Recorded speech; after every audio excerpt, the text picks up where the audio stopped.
decided to do this on my own, along with, I want to thank Jen, I can't pronounce her, Gilbert, and I want to thank Vicki Sawicki and Luce, who has been instrumental behind the scenes, helping. And at that... And the social club. And the social club, everybody. I mean, the people that brought food. I cannot possibly thank you enough. I'm going to stop by your house, get on my knees, and say thank you. Okay, at that, are we ready? Okay, get your video going here. And our first candidate is going to be for the mayor, Melvin Lee Wills. Okay. Well, thank you so much for having me today. My name is Melvin Lee Willis Jr. I just talked to a couple residents that lived here, and I actually wanted to commend y'all for the name change of the park, for turning it into Richard Boyd, because that's somebody that a lot of us in the community-based organizations I've worked with for years. And I mean, I'm appreciative that actually people took effort and wanted to make that a thing. So just from a personal standpoint, thank you so much. So I grew up here in Richmond and went to Cesar Chavez Adams Middle School and graduated in 2008 from El Cerrito High. And right after high school, I had trouble actually going to college because that was the time of the Great Recession, and when I was applying for grants at the time, and I grew up in a single parent household because my father passed away 12 days before I was born, so my mom was extremely low income, so we barely were able to make ends meet at the time. And whenever I was applying for grants, they said, congratulations, you qualify, collect your money next year. And I'm like, I need my books right now. So a while later, I ended up becoming a community organizer with Alliance of Californians for Community Empowerment.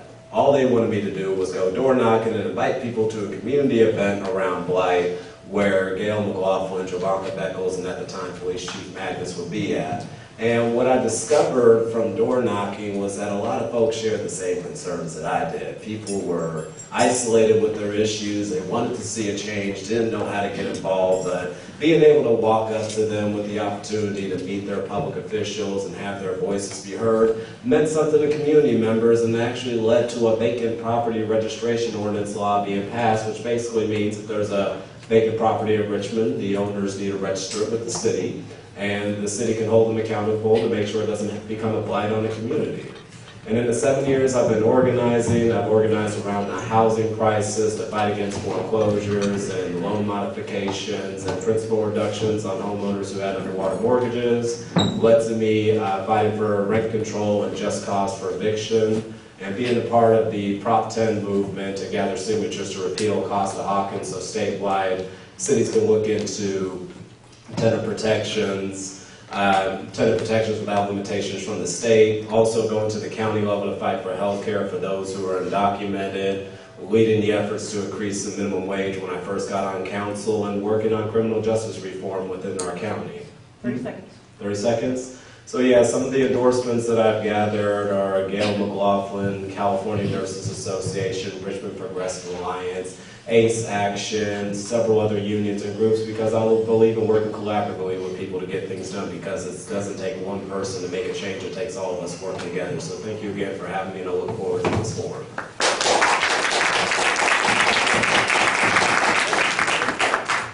Next candidate is Mr. Tom Butt for mayor. So it's nice to be back here tonight. I've worked on a lot of issues involving Atchison Village over the years. I was involved in getting Atchison Village placed on the National Register of Historic Places, getting it brought into the Rosie the River World War II Homefront National Historical Park.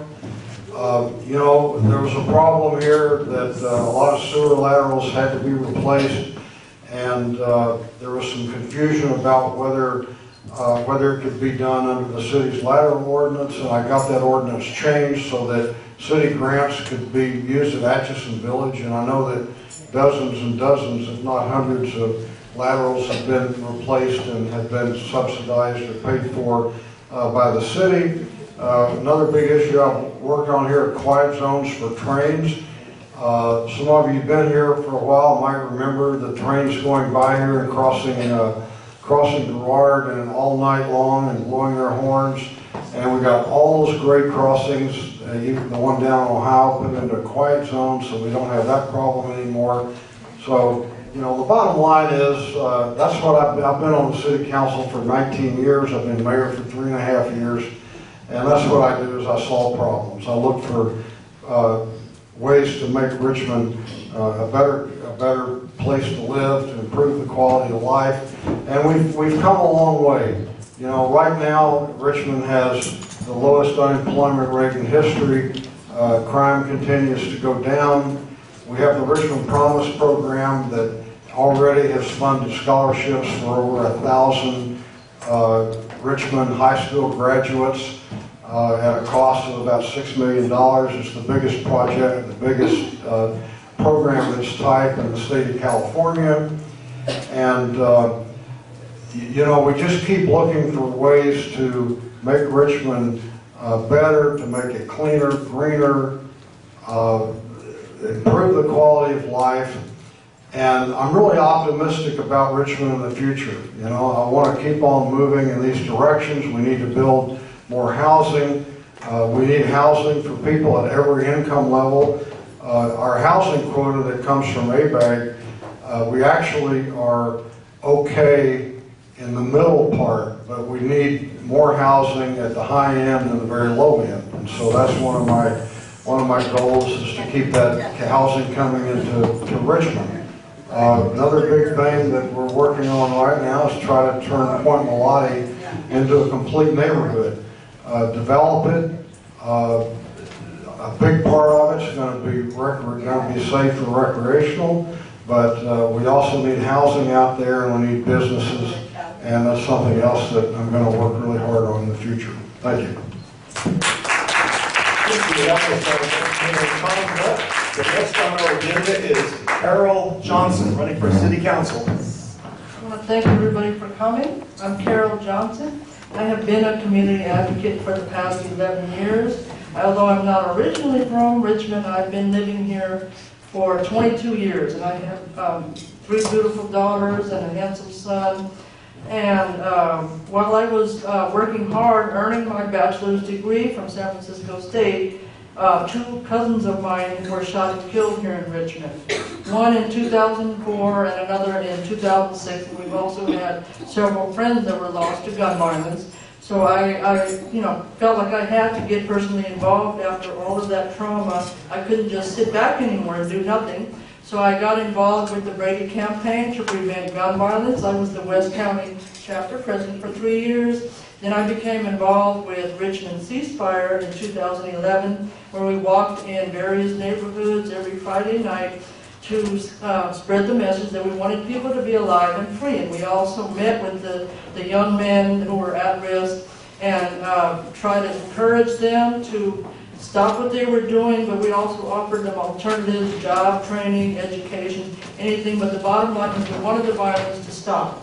And I also got involved in other issues, helping to raise the minimum wage, protesting the jail expansion, banning the box on job applications for formerly incarcerated people to get more chances and have fewer barriers to turning their lives around. And I currently serve on the the homeless task force. Done so much. So I hope I'll get your vote in November.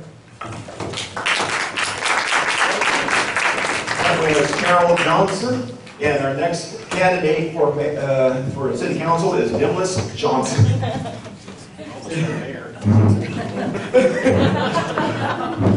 Greetings and good evening, everyone. As mentioned, my name is Dimlis Johnson III, and I'm running for Richmond City Council.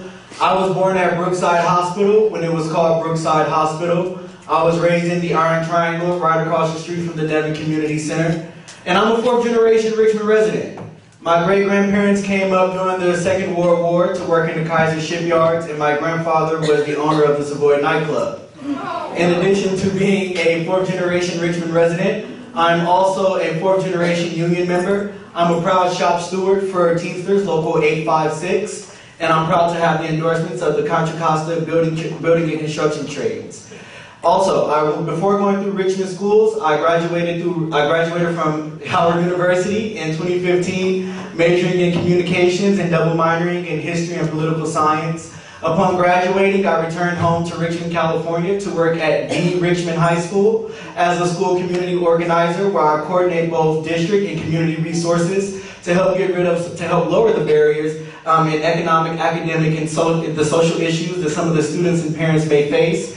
Like I always say, a student can't think if they're hungry, they can't read if they don't have lights, and you can't do homework if you don't have a home. So at Richmond High School, I work to connect families to resources and students as well, so that way we can help move those students and those families forward. In addition to that, I serve as the chair of the city's Economic Development Commission, and I also serve on the Citizens Police Review Commission. I'm on the board of directors for the Salesian Boys and Girls Club, as well as the Richmond Museum Association, so that Red Oak Victory and the Richmond Museum down the street, we have some great programs coming up, especially on Dias de los Montes, that I hope you guys will come join us. And you know, if elected on November 6th, my platform includes community engagement, public safety, and economic empowerment. And once again, my name is Denlis Johnson III, and I'm third on the ballot. Thank you so much for your time. Thank you. That was Dennis Johnson for City Council.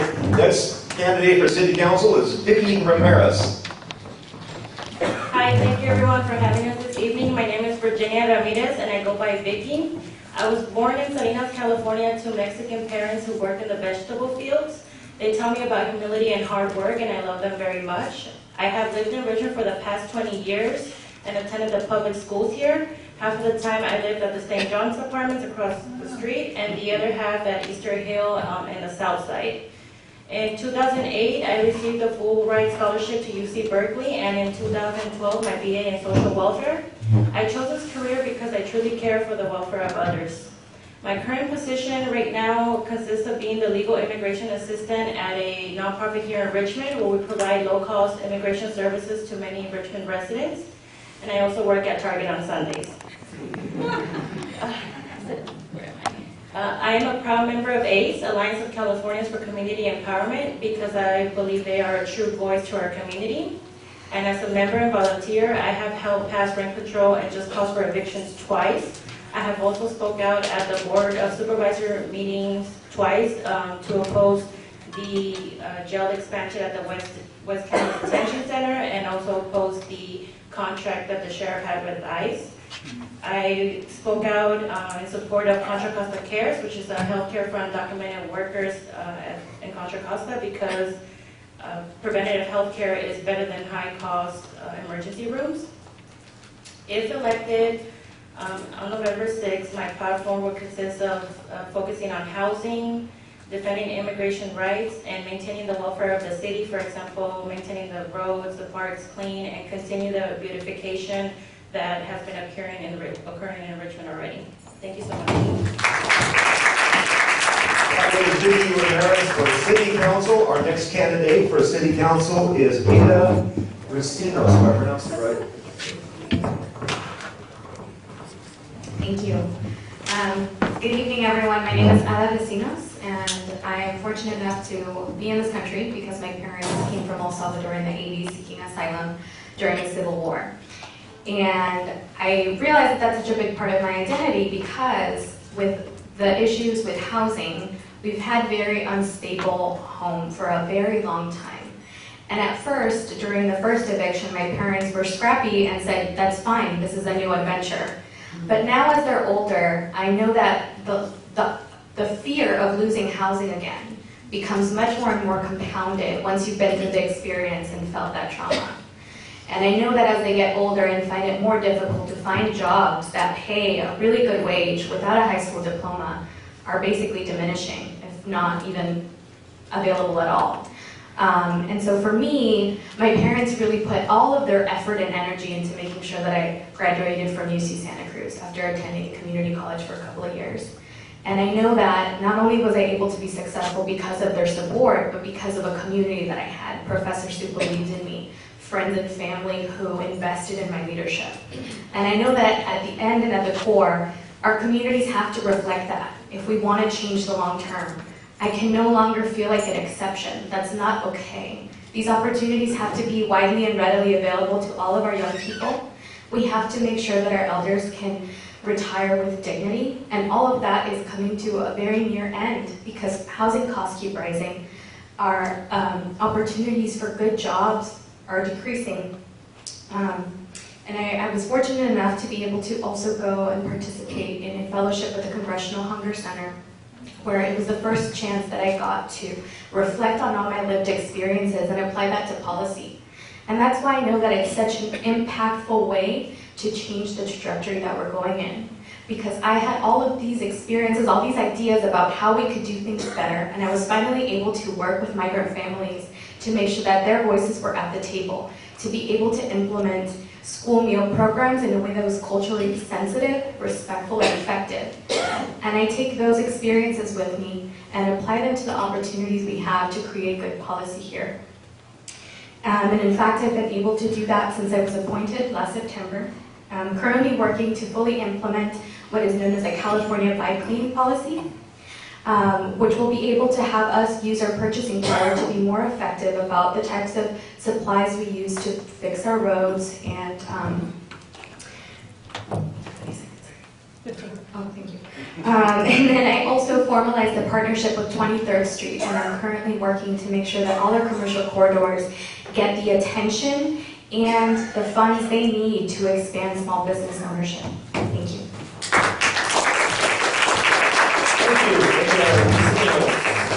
For City Council. And our next group is Vinay Dimple for City Council. Hello, so thank you all for coming here. I've been here a few times. Now I'm where I am as a blind person because I went blind at the age of 10 in India, where you don't have a lot of government services for the blind. Because of the help I got from friends, from families, from classmates, my big inspiration was a teacher I had in school who would take, any time there was a free period, she would read to me. And she ran a center for disabled children. And this was someone who was a widow in India, and she had 3 children. And what that taught me was that, your burdens are never so high, that your burdens are never so heavy that you can't help someone yourself. And so that is why I really believe in volunteering. I volunteered as a writer coach with Richmond High School. I volunteered as a mentor at RPL, as a math tutor with Lee. And as you can tell from that, what is closest to my heart is education. So for me, my happiest moment of City Council was when we passed the $1,500 per year Richmond Promise College Scholarship Program. And I will work with the school district to involve more, to increase our parental participation, because that is really the key to improving our education. I also serve on the Crime Prevention Board to improve police-community relations, because that is the best way to fight crime. When I was appointed to City Council, I wasn't thinking about that at the time, but we were handed a junk bond rating by Moody's.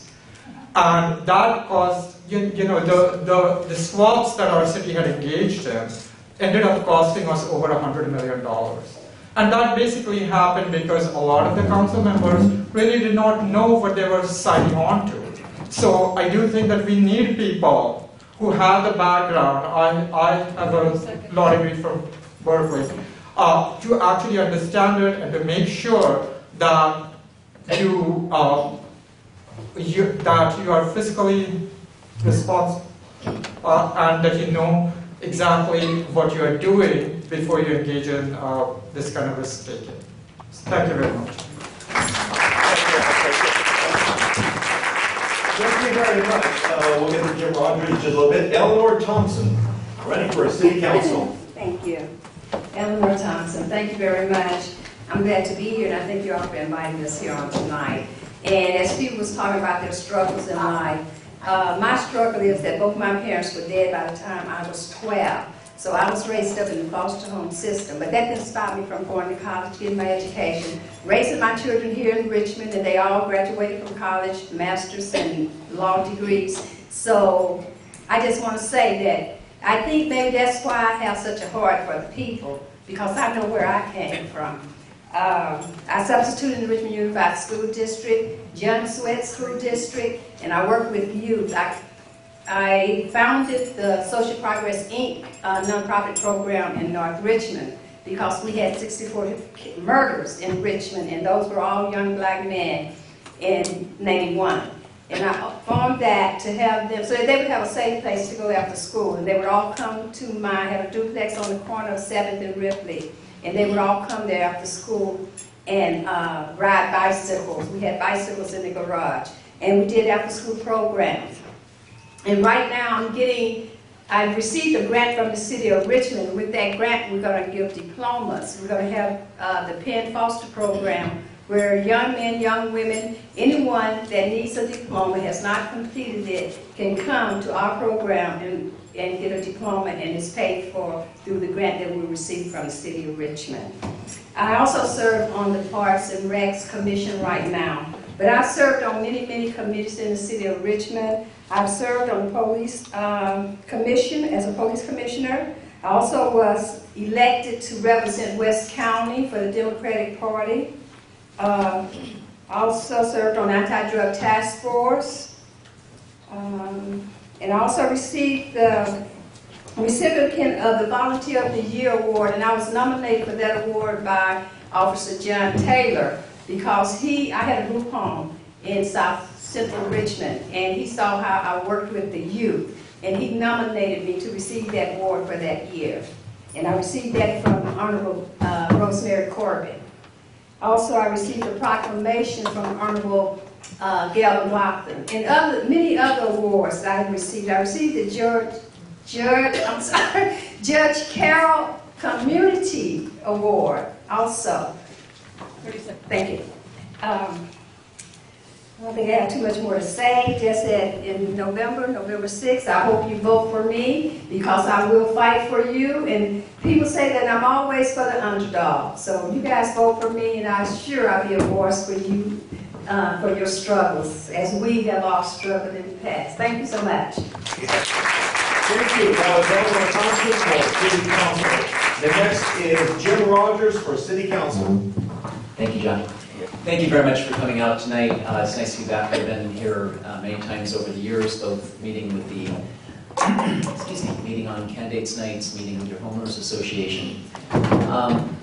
We've had a lot of candidates here you're going to be hearing from, and a lot of us are going to be talking about the same things, the rising cost of housing, the crime issue, unemployment, and I think the question is really, who is the person with a record of actually getting constructive things done about these issues?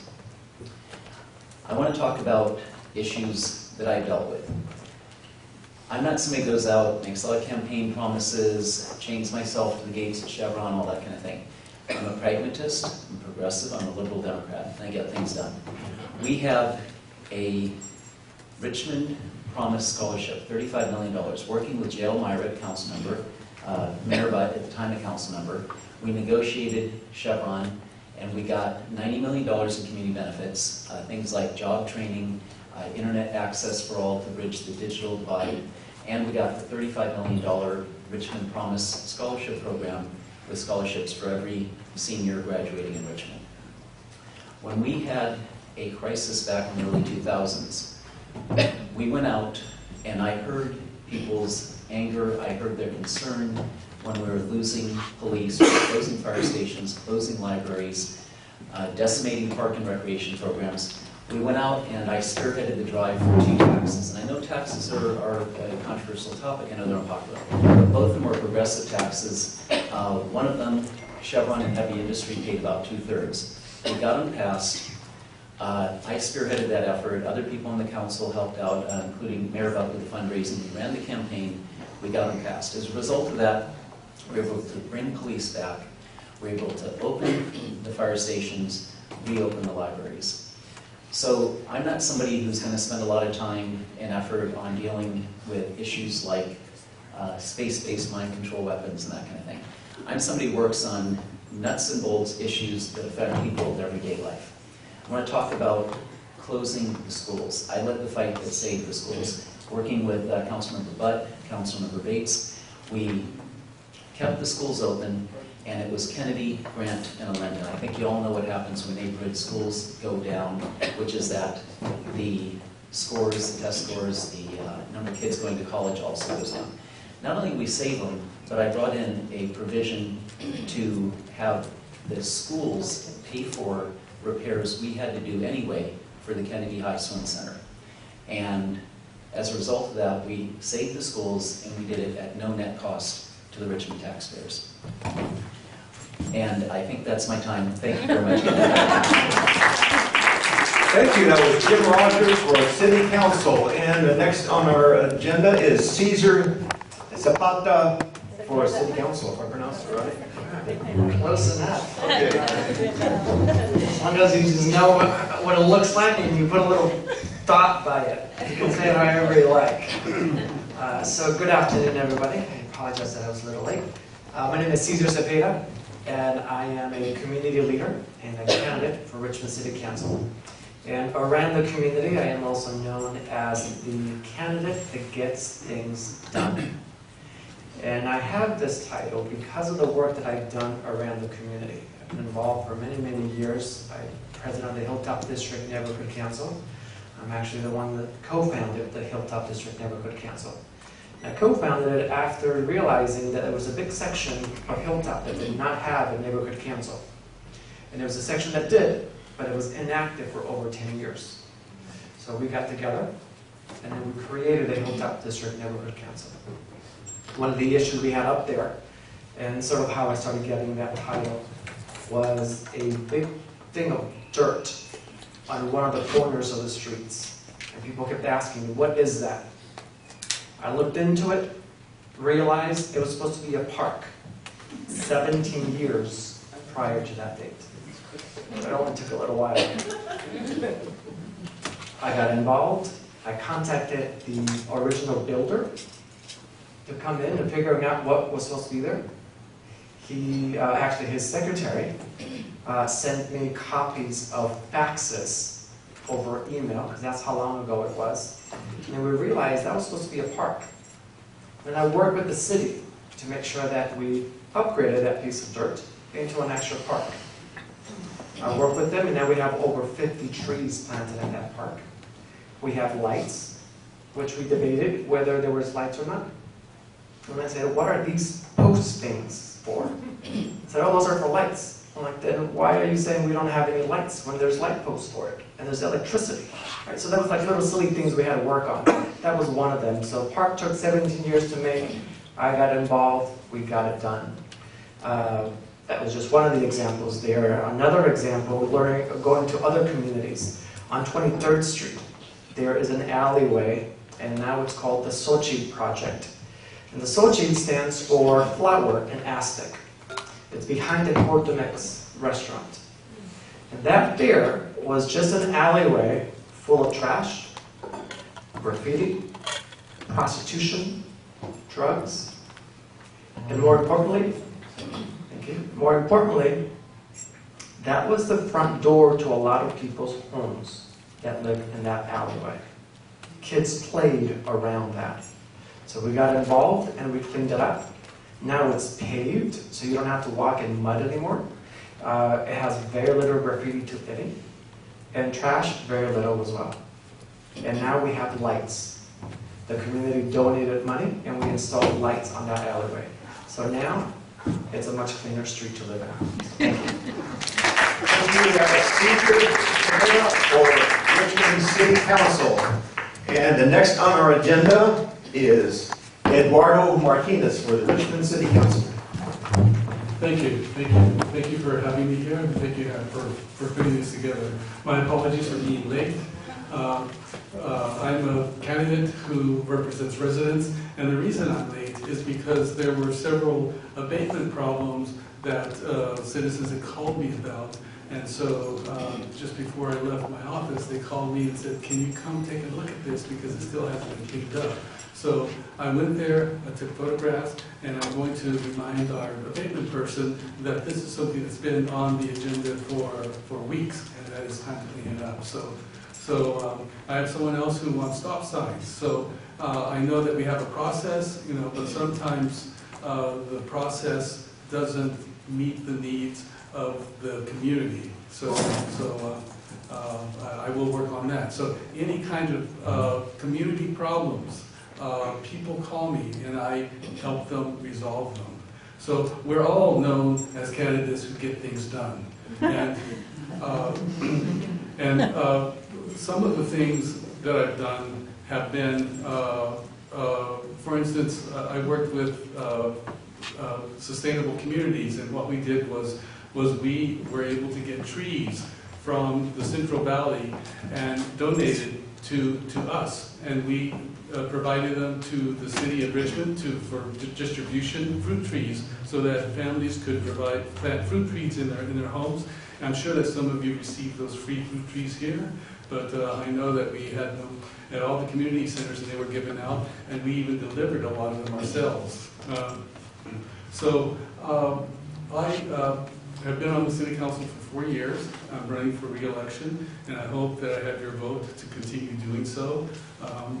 And I have an open door policy. I want to represent you as an individual and you as a community. And I represent all parts of the city. I'm not just Richmond Annex-centric, because that's where I'm from, but I feel comfortable in all parts of Richmond. I go to all parts of Richmond, and I talk to people on the street. I believe that my job is to be a liaison and a catalyst for making things happen between community members. So thanks so much for letting me here.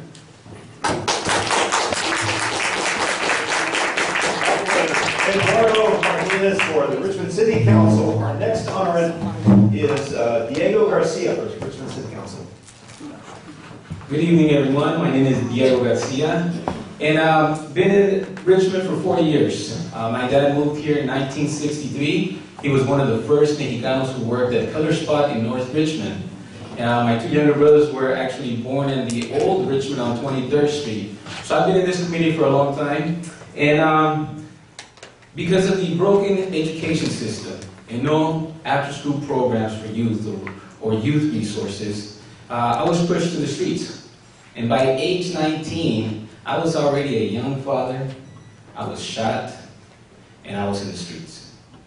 But because of community leaders like Marcos Gonzalez, who's the principal, Fred Jackson, a bunch of other community leaders, inspired me to change my ways. I said, you know what, I'm going to pay it forward. And I started picking up kids in Easter Hill, my neighborhood that I grew up in.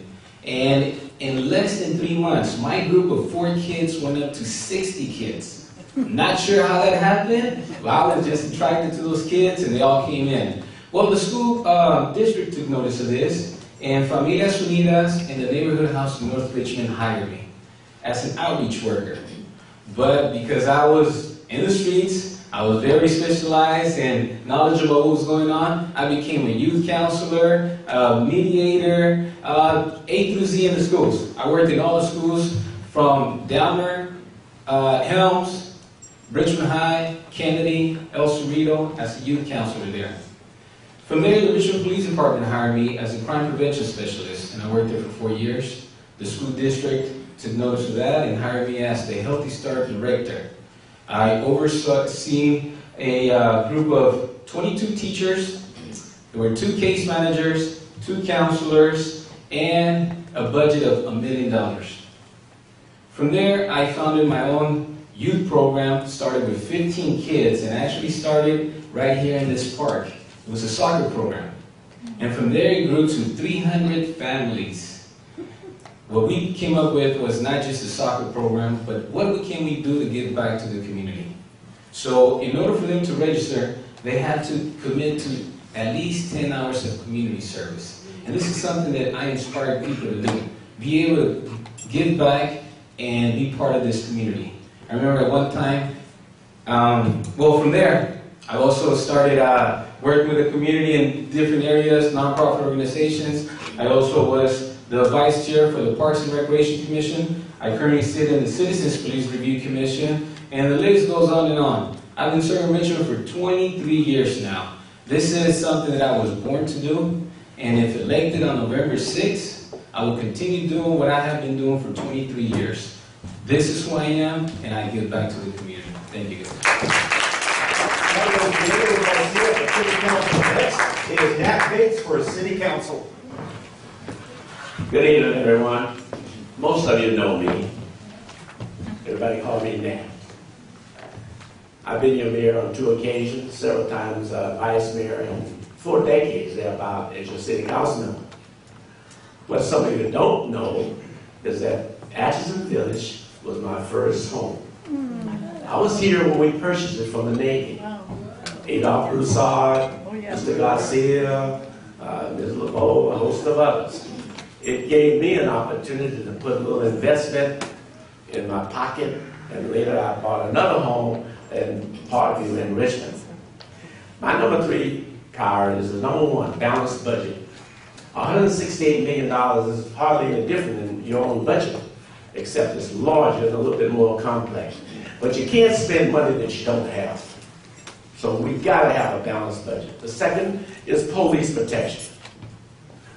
We initially had 212 officers assigned, allocated. This city council majority reduced that to 178. Of that 178, we have 20 officers, position unfilled, 20 officers on disability or whatever. We got something like 128 officers when you deduct the command staff. That's totally unacceptable. You cannot have a city safe if you don't have adequate police protection. Businesses won't come into your city if you don't have a good, solid police department. That's what I'm about. Fiscal responsibility. I worked with you over many years. There's a number of programs I've been associated with. Hilltop Shopping Center. We got, at one point, you didn't have any place to shop. You had to go all the way to Safeways on Cutting. Well, we brought in Food Co. It's not the greatest shopping center, but at least it is something. So, I'm for the community. I appreciate your support over the past 4 decades, and I look forward to serving you again in the immediate future. Thank you very much.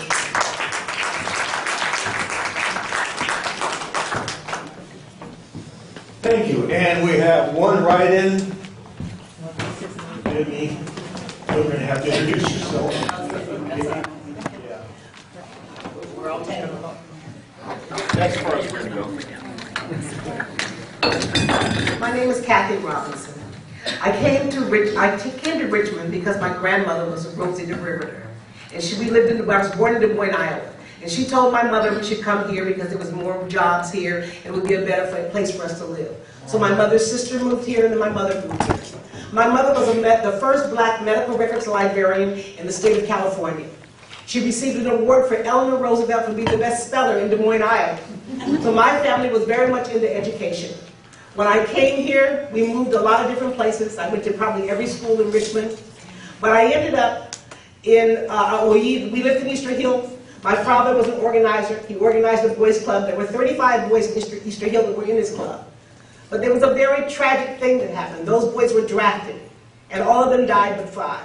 And it broke his heart because he worked with them to stay out of trouble. And then they went to war and they didn't come back. And they used to write me letters, and I have those letters because I was their little sister. And because I worked with my father during this boys club time, I became a person that liked to organize things. So I went to college because the city of Richmond sent me.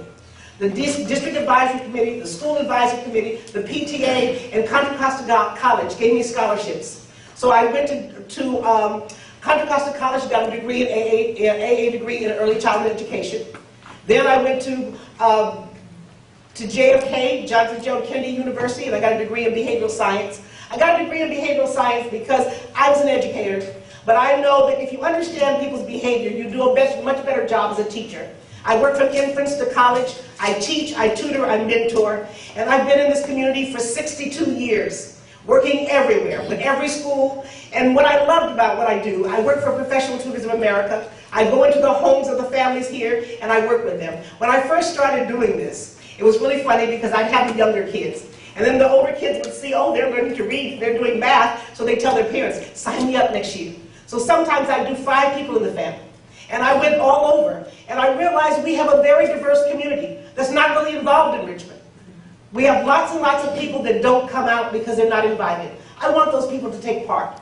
This city needs to be inclusive of everybody that lives here. And then we'll have a better city because those voices have ideas that we need. I live in Richmond and I work in Richmond and I've had a home in Richmond for 49 years. I bought it when I was 18 because my pastor, my father-in-law, made sure everybody in his church had a home. I was one of the people that kept it. I will always live in Richmond. Okay, thank you. And that concludes the speeches. Now we go into the question and answers. Anybody have a question? Please speak up right now. Go ahead, formal line right here if you don't mind. Formal line right here. And ask your question. You have a question, sir? Oh, hi. Hi, do you have a question, sir? I probably don't need this, but I really want to put it. Oh, okay. You want to be recorded, you do. My question was for pretty much anyone on the board that would like to answer this as a former public school administrator and counselor and teacher and whatnot. I hear a lot of mention of the schools and helping empower our youth and things for diplomas and whatnot. Is that open to public school students as well as charter school students, or is it one and not the other? And anyone is able to answer.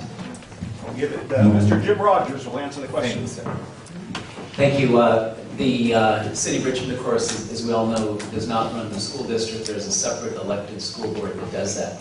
Having said that, we have been able to do some important things for the kids. I mentioned earlier about that the City Council put in the money that saved Kennedy, Alinda, and Grant from closure. When we negotiated the Chevron renewal agreement, to go back to the question about public versus charter, it's for all students who graduate from a Richmond school, regardless whether it's a private school, public school, charter, whatever. So, we don't have control over the school district, but we do have the ability at times to do things that can help in terms of the students being successful, whether that's through a college, going to college, going to vocational school, whatever it is they choose. We do have some things we can do to help. Okay, thank you. We're going to try to limit it to a minute because, you know, there's a lot of people here. Okay, Mr. Diego Garcia would like to answer the question. One of the biggest issues that I have with helping the community and the families is that whenever there's a concern regarding the schools or the city, people take the easy way out. They say, no, that belongs to the school board. You go to the school board, they say, no, that belongs to the city council. No, what I would like to do is this. Continue the relationship, but to expand and grow that relationship, to have more meetings, joint use meetings between the school district, the school board, and the city council. We have to be able to work together instead of bouncing the ball back and forth with each other. Because no matter what happens, the schools are in our cities and the kids live in our city, and that's not just the school district's issue. It's actually everyone's issue. So if elected, that's one of my biggest platforms. Be able to work with the school board more closely to be able to find better solutions and resources for the kids. Okay, thank you. And Melvin Willis would like to answer the question. No, real briefly, what I was going to say in terms of empowering the youth is making sure that when youth get out of school and out of high school, that there's opportunities lined up for them. If you actually engage and talk with youth, there's a lot of folks that actually don't feel like they're college ready. So over the past 7 years since I've been organized and I've been able to develop a relationship with a lot of labor unions, including the Central Labor Council. So my plan, if elected, and even still while I'm on the board, is to work with the labor unions along with the school districts to actually bring trade programs directly into the schools and figure out how we can organize career days and different things like that to introduce young folks to another idea besides going to college. If they're not college ready, they can get right into the workforce right afterwards. And I believe that's an easy collaborative relationship that gets done. It just takes people willing to do it, and I'm just willing to do it because it's the right thing to do, and I think that would be a good way to empower youth and give them something to look forward to when they get out of school. Okay. Yeah, I didn't realize there were many people answering questions, because there's a whole lot of people that have questions. So if you could just make it brief, and we'll try to get back to you. Ladies first.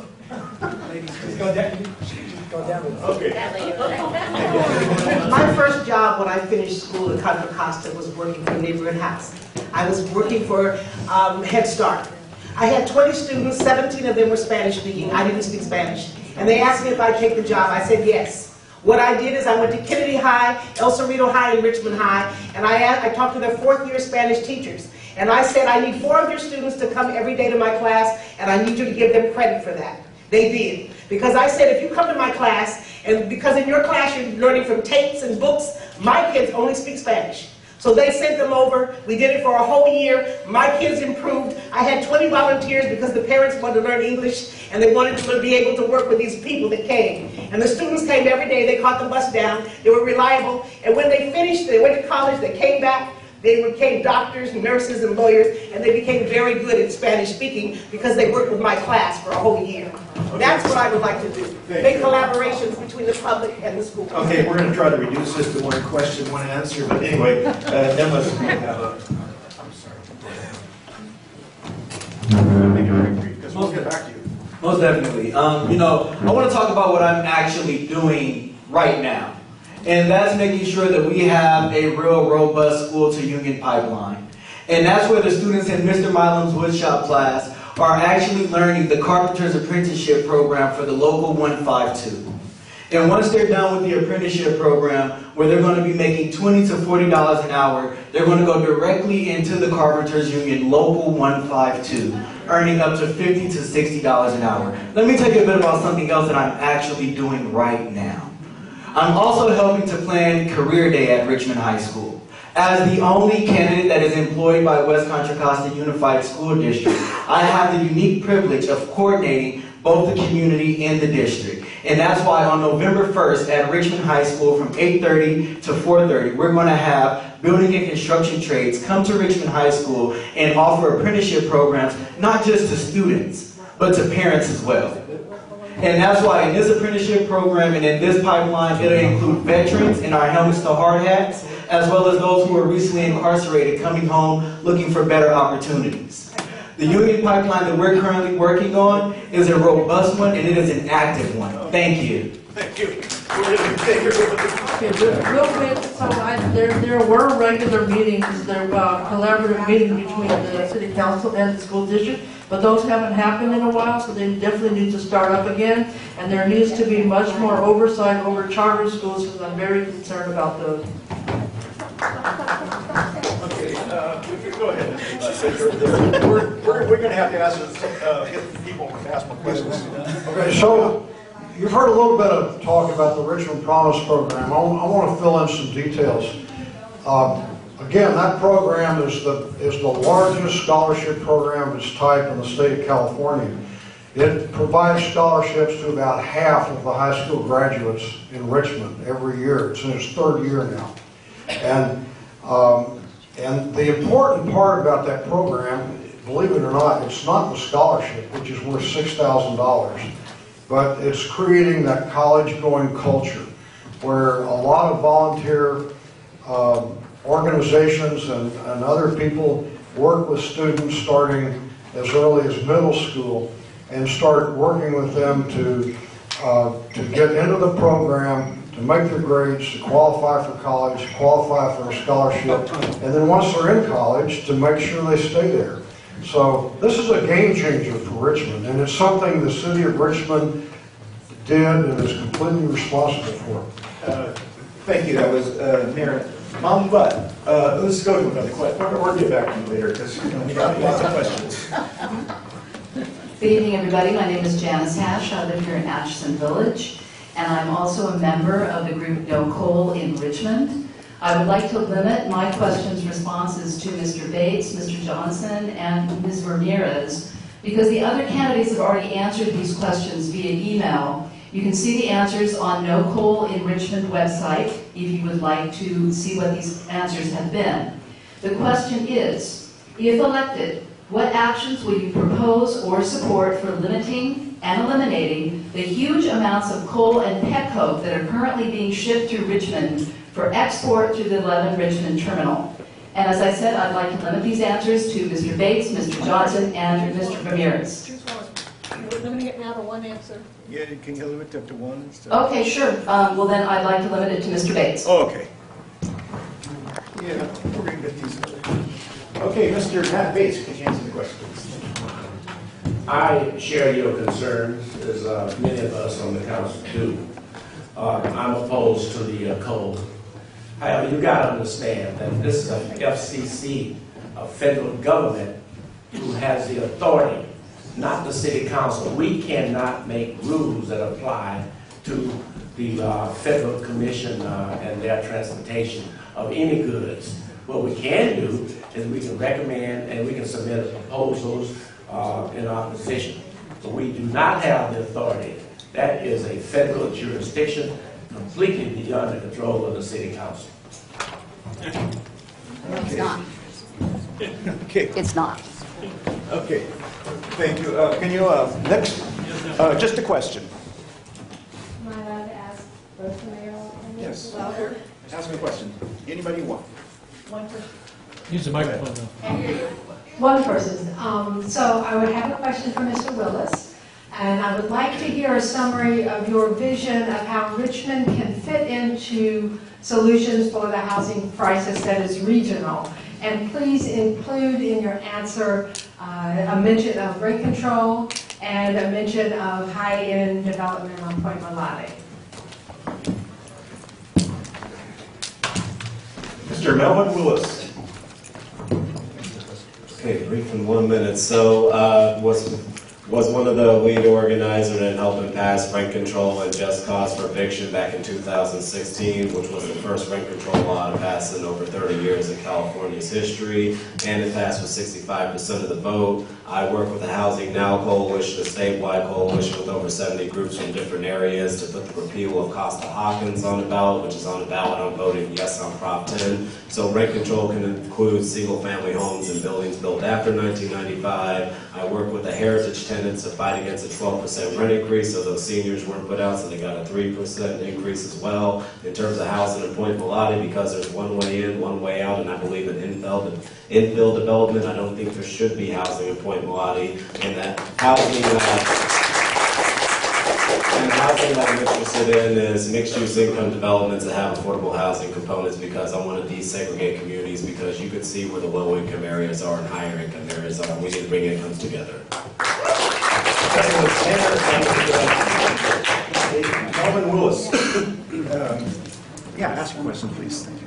My name is Miss Dandy, and I was just really asked the question, was I in Atchison Village? I'm not in Atchison Village, but I'm in Richmond.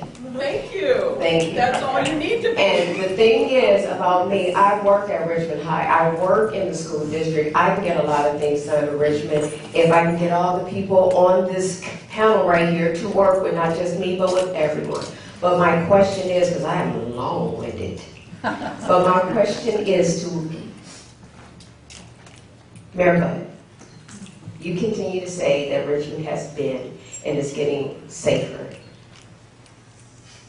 Crime topic. Richmond mother shot dead with kids in car. Mother killed in Richmond. Mother shot in Richmond in the face. Richmond mother killed in front of her toddlers. How do you, this is the question. How do you say and how do you tell Richmond, the community of Richmond, that it's getting safer with all these murders in our faces? Okay. Mayor Tom Buck, can you answer the question, please? Well, any crime and any homicide, is too much. But statistically, Richmond is safer. I get statistics from the police department on a monthly basis, and crime is down in Richmond. It's down from what it's been over the last decade.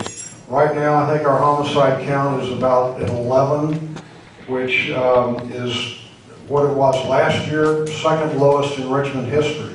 So we always have a long way to go. And I want to add something that, we have a lot of programs. We not only have a police department, we have Office of Neighborhood Safety, we have C-Spire. Our police department uses a lot of technology, things like license plate readers and shot spotters and so on. We need all these things. And I just want to say that my opponent over here is on record as reducing the police department by 20%. That is not something we want to do. We need more cops on the street patrolling our neighborhoods, not fewer. Thank you. And ask your question, please. I wish I also had time to respond to that, but I will get to my question, which is I'd like to actually see a show of hands, so I don't actually need a response, but just a show of hands. I know that everyone up here cares about the housing crisis. It's enormous, and I take for granted that it's going to require a multi-pronged solution to adequately deal with it. But I would like to see a show of hands regarding who is sitting up here believes that rent control with just cause for evictions is an important component of that multi-pronged response, and thus is willing and is planning to vote yes on Prop 10 to also, get rid of the statewide law, Costa-Hawkins, that is prohibiting rent control from protecting as many tenants as it could. If I could please see a show of hands. So I see Diego Garcia, Eduardo Martinez, Jim Rogers, Vicky Ramirez, question mark on Dennis, Carol Johnson, and Cathy Robinson, and of course, Melvin Lewis. Thank you. And thank you all for answering the question. I'm sorry. Go ahead. Ask your question, sir. I'm Don Gosney. I live the other side of town for only about half a century. So you're not from Atchison Village? Just on the record. No, I'm not from Atchison Village. Does it disqualify me from No, I just wondered if anybody asked, that's all. Okay, ask your question. I said I was from across town, I'm sorry. Yeah. Freeway metering lights are clogging city streets. Road diets on Barrett and McDonald are turning our streets into parking lots, and bicycle lanes are mostly unused. There seems to be an emphasis to get us out of our cars and force us to walk, cycle, or use public transportation. How is this working out for us? Is this the right direction for Richmond? Mr. Mock, let you pick first. Okay. Does anybody care to answer the question? Okay, the lady. Okay, the lady, I guess you got it first. Yeah. These would be very good ideas if we didn't have Hummers on the road and SUVs on the road, because those particular cars kill people. So if you're on your bike or if you're on walking, and we don't really have adequate police protection. When I'm coming down 23rd going to walk at the marina, everybody comes through right next to 7-Eleven going on down the one-way street. And one day someone's going to hit someone. But there was a police officer sitting right there. He did nothing. He just, I don't know if he was looking at his computer or what. The man came up, 2 cars came through and almost hit me. So if we had police protection, police that roam the street, sit around, look at what's going on, and give tickets, we would be safer. But as long as we have police officers that you don't see during the day, with all these big cars and people running the stoplights and not stopping at the red lights, we're going to have a dangerous situation. So it's hard to have bikes and cars together when there's nobody keeping the law, nobody keeping order. And that's what I see because I walk and I ride. And it really frightens me that we're in a dangerous situation constantly. Okay. Thank you for answering the question. I don't want to break the protocol, I'm sorry. Ask your... Can I go ahead? Yes, go ahead. I just wanted to ask candidate Willis to clarify his position on public safety. Thank you. Melvin Willis.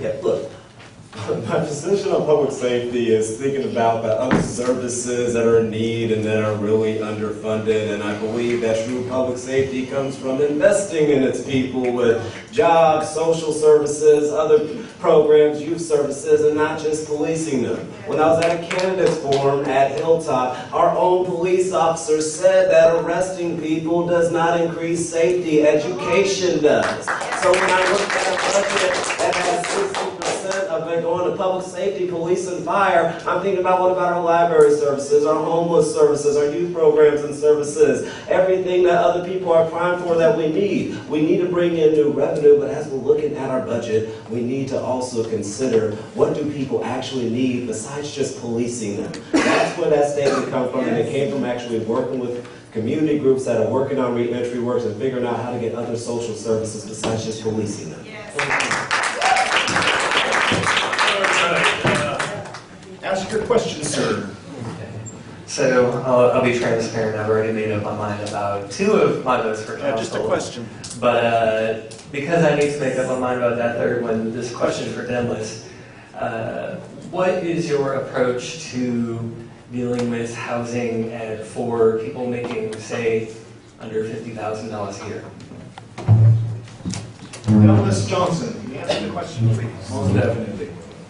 So, thank you, Jeff, for the question. My approach to housing is as mentioned, is a multi-pronged approach. And I do believe in a diverse housing stock, which includes affordable housing. As a young man who lived in Kennedy Manor, in public housing, I know how important affordable housing is for low income, especially single parent households. So my plan for housing in Richmond includes a diverse housing stock, which most definitely includes income-based housing, low income housing, and affordable housing for all. Thank you. And thank you.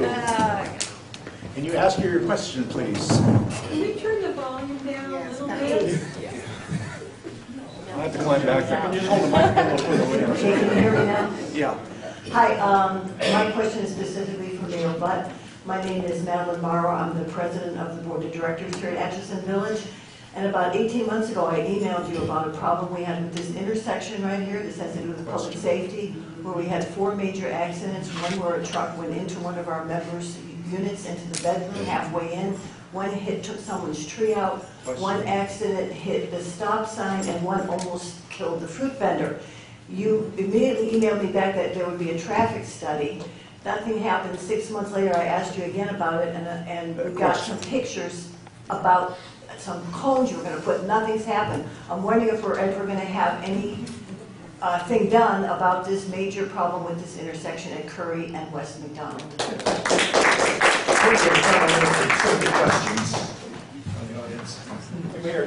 Well, I'm glad you brought it up, and you know, we'll pursue it. But I'll tell you what I tell everybody that has some issue with streets, whether it's potholes, paving, speeding, stop signs, whatever, is they can call the mayor's office and they'll put you in touch with the engineering section in the city that deals with those things. And I tell people, okay, we're going to put you in touch with the right people, work with them. If you're not getting satisfaction, let me know, and I'll try to intervene for you.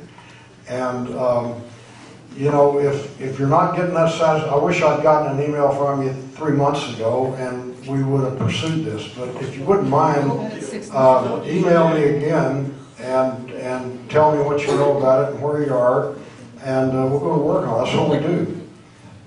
Do it all the time. Do it every day. And I just talked to, when I was coming in here, I just talked to, I'm not sure I see her now, I just talked to a woman who thanked me for taking care of 2 problems out here in the park and another place in Atchison Village. So things happen, but you know, sometimes they don't happen tomorrow. Okay, thank you. That was our mayor, Tom Butt, answering the question. You have a question? Just a question. This is for Eduardo. I'm wondering what you think we can do about coal in Richmond, and if you have any solutions about the problem of, or I consider it a problem, do you consider it a problem, of coal being imported into Richmond at the London terminal and then exported to go overseas? Thank you. Thank you. Mr. Eduardo Martinez. Answer the question. Coal being exported anywhere is our concern because the coal ends up in other places, ends up being burned, and all that pollution ends up coming back to us. And if not to us, to someone else. And we are one world, and we're at the brink of passing the point of no return. So it is important. Nat Bates was right in saying that we can't control what comes on the trains, but we can control how our land is used. So we can do public nuisance, and that puts a burden on us in terms of proving that it's a public nuisance. But we can also govern how land is used in Richmond by zoning. And so I propose that we come up with some zoning ordinance that will restrict the expansion of the use of coal and eventually the elimination of coal. Any more questions? Thank you, Mr. Eduardo Martinez. Does anybody have any more questions? Since there's still time, one thing I haven't checked, and I'm not sure, how many positions are there going to be open? Everybody knows that. I mean, 3 on the council, okay. And I have a question for Vicky Ramirez, and it isn't about politics. It's just that I'm curious. You were raised part of the time in St. John's. I'm curious if you are willing to talk about what your impression and knowledge was about Atchison Village across the street. You want to wait until after? Okay, Vicky Ramirez, answer the question, please.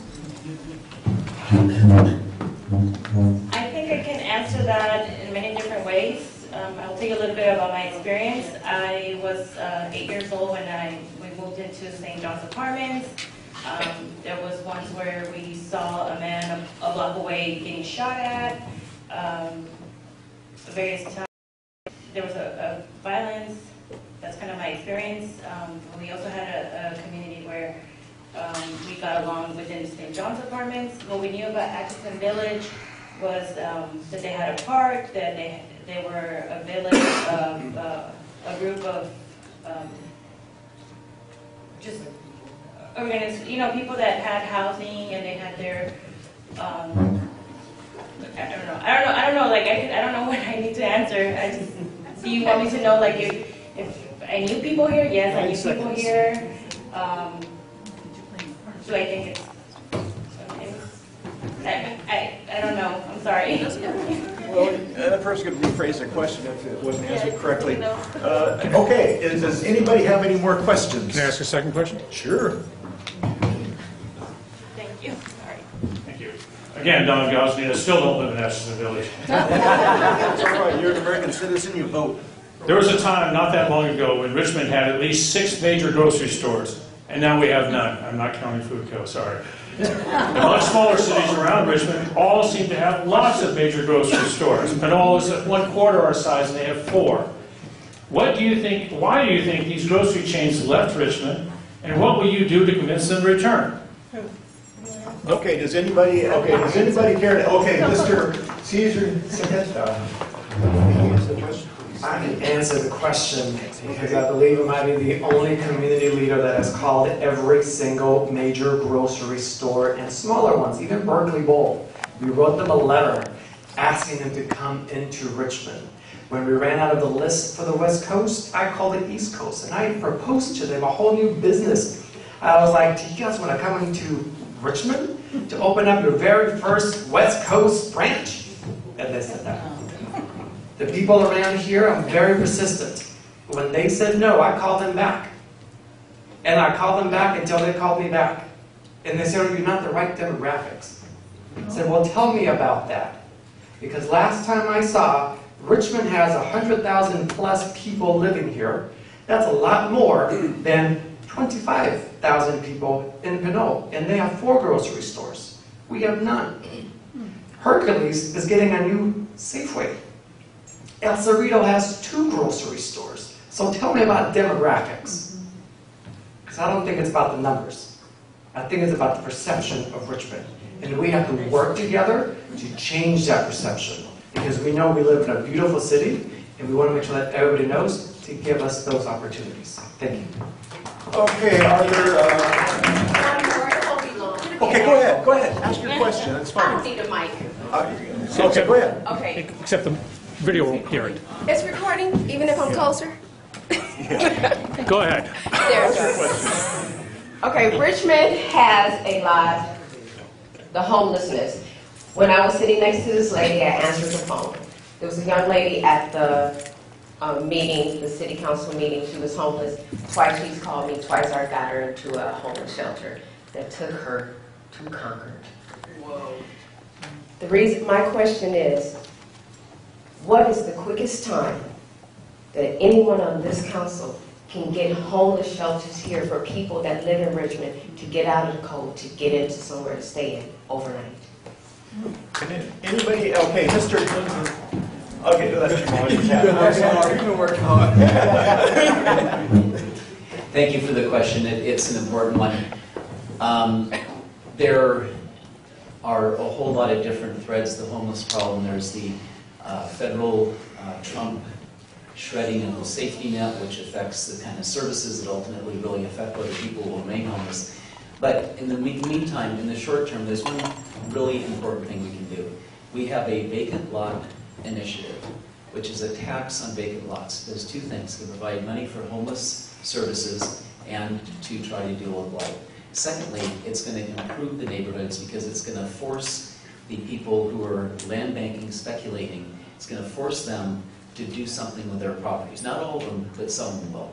And I want to thank everybody on the council. I believe that it was a unanimous vote, and Councilmember Martinez, Mayor Butt, I believe Mayor Butt was actually the instigator of this. But one thing you can do is to vote for the tax on the vacant properties to get money for the homeless. And if you don't have the money for the homeless, if you don't have the money, then we're all just talking, we're all just flapping our gums. Okay. Thank you. Any more questions? If not, it's going to be a free-for-all, and I'm going to allow the city council to say whatever they want. Meanwhile, anybody can eat all the food up. You paid for it. Somebody paid for it. Okay. All right. I got another. Okay. Okay. Well, maybe just Billy, have everybody have an opportunity to speak one-on-one. All right. Let them eat. You want a one-on-one? We finished our agenda, so now it's just a free-for-all. Shall we just do one-on-one? Okay, so my quick closing statement. Once again, thank you for having me here tonight.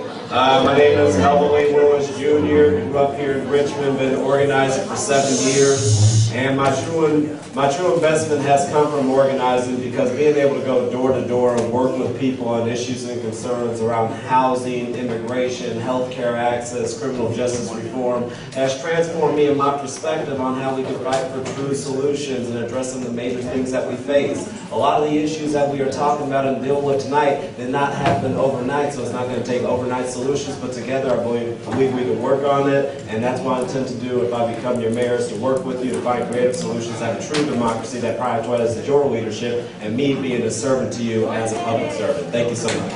Thank you, sir. Your candidate for Mayor, Melvin Willis. Our next candidate is, for closing statement, 1 minute, Mr. Tom Butt.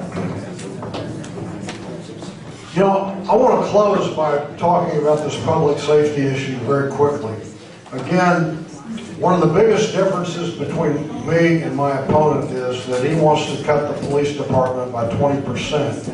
And he wants to put that money into libraries and youth centers and things like that. And look, those things are important, and we need to expand them. And actually, if you vote for Measure H, we'll see millions of dollars go into youth programs in Richmond. But look, I got to tell you, when you see somebody breaking into your car, when you see somebody doing donuts out in front of your house, when you see somebody stealing tools out of your pickup, or in the worst case, when you see somebody point a gun at somebody, you can't call the library and get somebody to come out and take care of it. You can't call the youth center and get somebody to take care of it. You need a cop. And as several people have already said, we're way down in our police department already. We cannot afford to cut our police department 20%. I don't think anybody wants that. And I think when you vote for mayor, think about it. Are you going to vote for me? I want to expand our police department. Are you going to vote for my opponent, who's going to cut 20% off a police department that's already had 20% cut off of? I'm sorry. Thank you. That was Tom Butt, incumbent mayor for mayors. Okay. 1 minute. Okay, once again, my name is Cathy Robinson. I'm a write-in candidate. That means I'm not sponsored by anyone. I'm doing this myself because I've lived here for 62 years and I've owned a home here for 49 years. And I want to get the communities together. I want people to come together and fix the problems in Richmond because we don't have enough input from the community.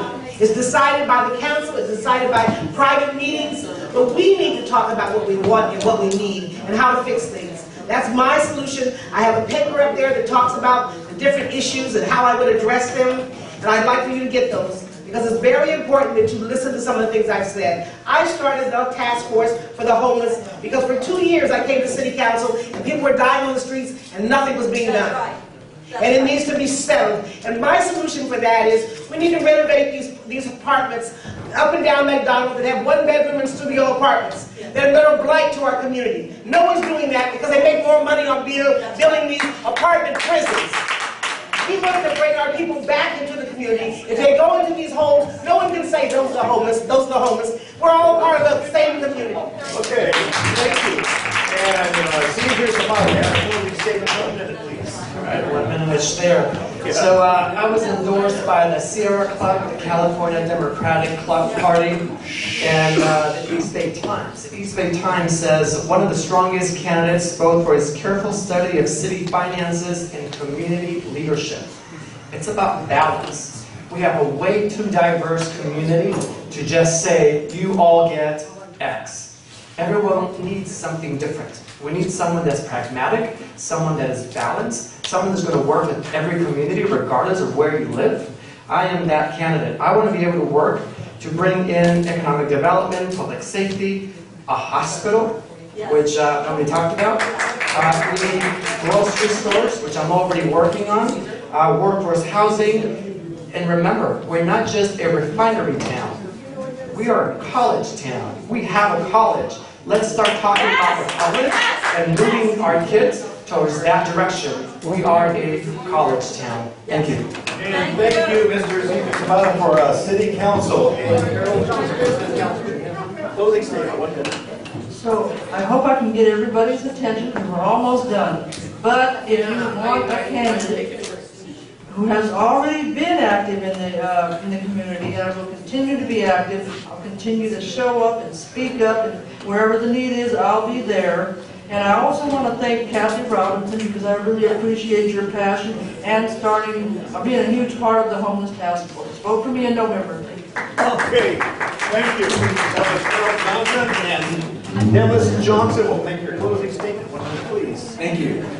Once again, I'd like to thank Atchison Village and the organizers of this event for putting this together. My name is Dennis Johnson III, and I'm a 4th generation Richmond resident. I'm also a 4th generation union member. And being born and raised here in the city of Richmond, I would consider myself to be the product of many different factions, failed policies, and most definitely not working together. Which is why my ultimate goal on City Council is to bring together as many communities and backgrounds as possible so that way we can move Richmond forward without leaving anyone behind. I don't want to see the Point versus the Marina, or North versus Central, or the Hills versus the Flats. And that's why the East Bay Times endorsed my campaign and said he's young, but he's done his homework. Other endorsements include the California Democratic Party, the League of Conservation Voters, Congressman Mark DeSagne, Assemblyman Tony Thurman, 2 former mayors of Richmond, California, both Corbett and Anderson, 6 former council members, Councilmember J.O. Myrick, as well as a host of building trades. Thank you so much for your time. And thank you, Mr. Dennis Johnson, for Richmond City Council. Vicki Ramirez for Richmond City Council. Please see 1 minute. Hi, thank you all for having me. Sorry, I get nervous with the whole 1 minute thing. It just freaks me out, and I can't think. So I want to answer the 2 questions about Atchison Village. The impression I got is that I wrote it down. A community that seemed pretty well organized and that had each other's back. I've been to a few parties here in this building, and I've also been to this park when I used to live around here. The other question about the coal. That's not my area of expertise, but I do believe in protecting the environment and in clean energy, so I would be happy to back up all the work that you guys have worked on, because I believe in protecting the environment. Thank you. Thank you, Vicki Harris for the Richmond City Council. And the next, Jim Rogers for Richmond City Council. 1 minute, please. Thank you very much. I want to talk a little bit about the issue with crime in the police force. We all know that there's a lot of root causes of crime. We all know that the police are not going to be able to solve all those. But two things I want to point out. One is that the crime is an important factor about bringing businesses here. Talked to a business a while back in Marina Bay. They went to Benicia. Why? Not because of taxes, regulation, whatever, but because of crime. Secondly, we made a culture change in the police department, moving away from the traditional patrol method under Chief Magnus to community policing. So keep in mind, it isn't just that officers are riding around busting people. They're out actively working with people, getting to know people, and that's a big part of why the crime rate has, and the homicide rate in particular, has plummeted over the years. So I've been part of that, and I'm proud of that. I'm somebody who works with my colleagues. As the vice chair of California Common Cause, we had a saying which was no permanent friends, no permanent enemies. I'm a pragmatist, I've gotten a lot done, and I will get your support in November. Thank you. And thank you. That was Jim Rogers for City Council. And our next is Vinay Himplay. And if I mispronounced your name, I'm sorry. 1 minute, please. That is perfect. So, thank you all again. You know, the most important role of a city council member is to oversee a budget. This year is $168 million. The East Bay Times gave me its strongest endorsement because they said that I was the most financially astute candidate. You know, because we can't continue to afford to lose tens of millions of dollars through mismanagement. And it was I who led the successful fight for a structurally balanced budget that we passed in 2016. The Contra Costa Democratic Party and the California Democratic Party also endorsed me because they know that I care enough to actually study every issue and to make an independent call. You know, I've been here a few times and was not for a candidate forum. And that is because I really believe that I have to hear what you have to say. That will help me make better decisions. And I'm really committed to it. That is why when a similar Point Malate thing came up in 2016, I voted it down. I didn't support it because I wanted public discussion first. Thank you. Okay, next is Vinay Himplay for Richmond City Council. Next is Eduardo Martinez, closing statement. Okay, thank you very much for allowing us to be here and to represent ourselves. I am a candidate who is running on values, and my values are all based in justice. I'm looking for economic justice, I'm looking for social justice, I'm looking for environmental justice. And all of my platforms lead towards justice. I have been endorsed by the Sierra Club, by the East Bay Express, the California Nurses Association, SEIU 1021, the National Union of Healthcare Workers, the RPA, John Joya, the Sunflower Alliance, Cheryl Davila from the Berkeley Council, the Green Party, the Democratic Socialist Party. So all of these parties are parties and people who are working for justice. And in any way that I can promote our health and safety, that will be what I do. Okay, thank you. That was Mr. Eduardo Martinez for our Richmond City Council. Next is Diego Garcia for our Richmond City Council. Closing statement. Thank you guys for having me here. I've been serving Richmond since 1995. And now that I have been doing that type of work and been serving this Richmond, it's not that I've stopped there. I continue to serve this community. My endorsements have been from day one when I first started, from 1995 to now. I've also been endorsed currently by the National Police Officer Association, by the West Contra Costa Forum, and I have been recognized by the state congressman. I've been recognized by the state senate. I'm the only community organizer leader who have been recognized with recognitions and awards by all 4 mayors in the last 20 years. And what I have done is not just been working with the community, but been supporting local nonprofit organizations. And right here, no coal is one of my priorities at this time, because it's not just affecting the people who live in Richmond, but the people who live near Richmond. And because we have a lot of sports, youth sports programs that are not educated by the no coal, I want to get them involved to make sure that this is one of the priorities here. Thank you, Mr. Diego Garcia for Richmond City Council, and our last is Nat Bates for Richmond City Council. Biblically speaking, they say, he who is last shall be first. Let's give Mr. Monk a great hand. Well, thank you. Mr. Monk representing Atchison Village very well. He's done an outstanding job. Thank you, sir. Thank you. I appreciate it. I run on my experience, unlike many of my colleagues. My records speak for myself. I've been strong in economic development because this city needs revenue, revenue, and revenue. The Hilltop Shopping Center, Target, the beautiful Costco, where we get thousands and millions of dollars. The auto center up at Hilltop. I can go on and on. That's what this city needs, is revenue to continue to provide the services that you demand. If you want someone with experience, then I'm your guy. If you want someone that hasn't experienced, you have no idea what they're going to do, that's your privilege. Nat Bates, last on the ballot, but first in your heart. That ends our agenda. The meeting is closed, I guess. So right now you can just mingle with your local